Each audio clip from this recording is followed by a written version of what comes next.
Hello my little sous chefs. Today we are going to learn how to make one of my favorite kind of Christmas time snacks, but really I'd make them in the summer for road trips or whatever you want. We're going to learn how to make oven baked Chex Mix. So what you will need is 6 tablespoons of butter, Worcestershire sauce, seasoning salt, onion powder and garlic powder. What I choose to do is instead of buying all the different kinds of Chex Mix, I actually just buy 1 box of Crispix. And then I use Annie's crackers and some mixed nuts.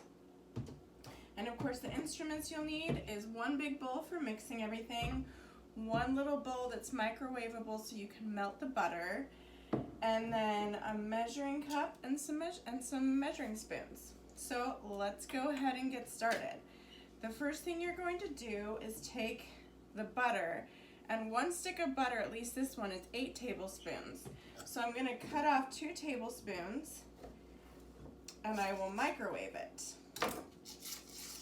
And you got to be careful when you're microwaving butter because it melts somewhat unevenly and it splatters everywhere. So sometimes, to be on the safe side, I'll get a little piece of paper towel and I will microwave it with the paper towel on top in increments of like 10 seconds. So that way it like stops for a minute and then it will melt a little bit more and it keeps it from spraying everywhere.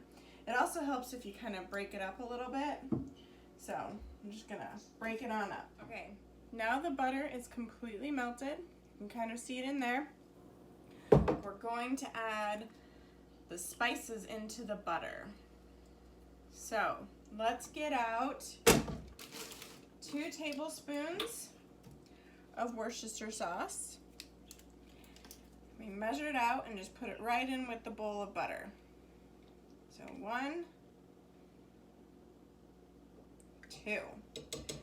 Then the next thing is 1.5 teaspoons of seasoning salt.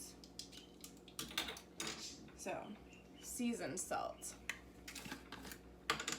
And I got out 1/2 teaspoon, so I'll do 3 of these. So 1, 2, 3. Next is 3/4 teaspoons of garlic powder. So usually if you've got a 3/4, good. I just have the 1/2, so I'm going to do a heaping of the 1/2. And then we do 1/2 teaspoon of onion powder. There we go. And once you've got that all together, you just stir it together. So it'll start looking a little bit darker because of the Worcestershire sauce. And you stir it together, and set it aside for a minute. Meanwhile, you're going to get out I got my big bowl, and I have a big measuring bowl, so it's a little bit easier for me, but you can easily just do your little cups. So what we do is 9 cups of Crispix. Now, if you really like Wheat Chex Mix and you want to do it, you can buy the rice, the corn, and the Wheat Chex Mix and do 3 cups of each. But I don't really like the wheat, and I think it's just a lot easier to not waste so much cereal. So I just get Crispix, which is a mix of rice and Corn Chex. So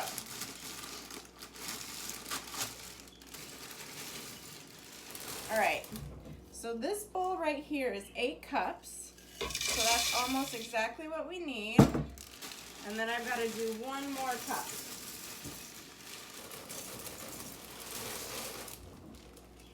Alright, so that is 9 cups of Crispix. And then 1 to 2 cups of nuts. So you can really buy any type of nuts. You can buy mixed nuts. If you have raw nuts at home, you can make your own mix. I happen to have an unsalted mix from Costco, so that's what I'm going to use. I really like having almonds and cashews in it, but it's whatever you like. So 1 to 2 cups. I really like nuts, so I usually go for the 2 cups. So, there we go, 2 cups. Pour it on into the big bowl. And then 2 cups of Cheez-Its or some type of cheddar cracker. Which, again, I like the Annie's crackers.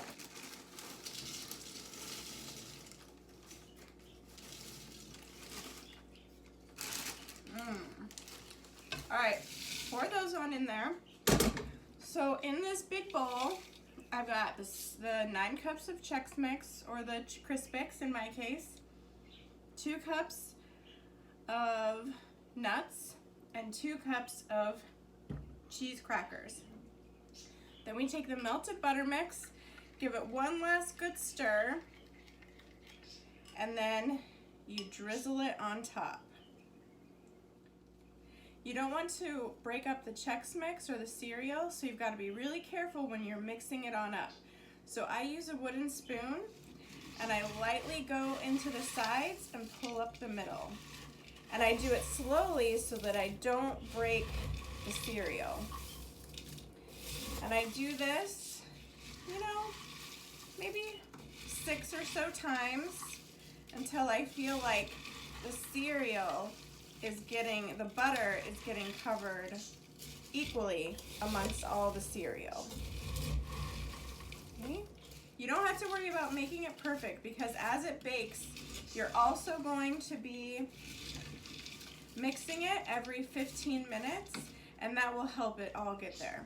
So the next thing we're gonna do is you take 1 cookie sheet, it doesn't need anything on the bottom of it, and you just are gonna pour it out evenly across it.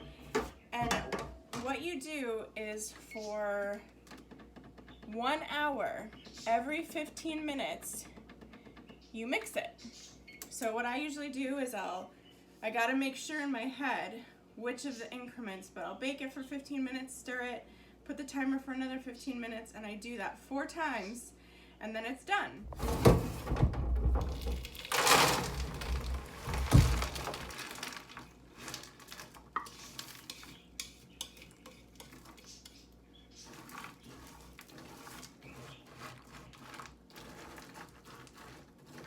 You want to make sure that you make sure it's all evenly spread out so it bakes evenly and you don't get burned crispy ones or really soggy ones. So I popped it in the oven for the first 15-minute round, and then I take a spatula, and I'll show you, and then you mix it up and you put it back in. But while you're baking it for the first 15 minutes, this is your time to clean up. So let's do it. Okay, the first 15 minutes have gone by, so I'm bringing it out of the oven, because you don't want to keep the oven door open or else the temperature goes down. So what I do, I'm going to hold it up so you can see, but you should do this on the countertop. I take each corner and I fold it in and scoot it out, and that way that helps mix up all of the different area. And then I put it back in the oven for another 15 minutes, and I do the same thing 3 more times. Alright, as you can see, I took it out of the oven for the last 15-minute session, and I usually let it cool for 15-20 minutes before you start eating it, and then just place it in an airtight container while you munch on it and share it with other people. Enjoy!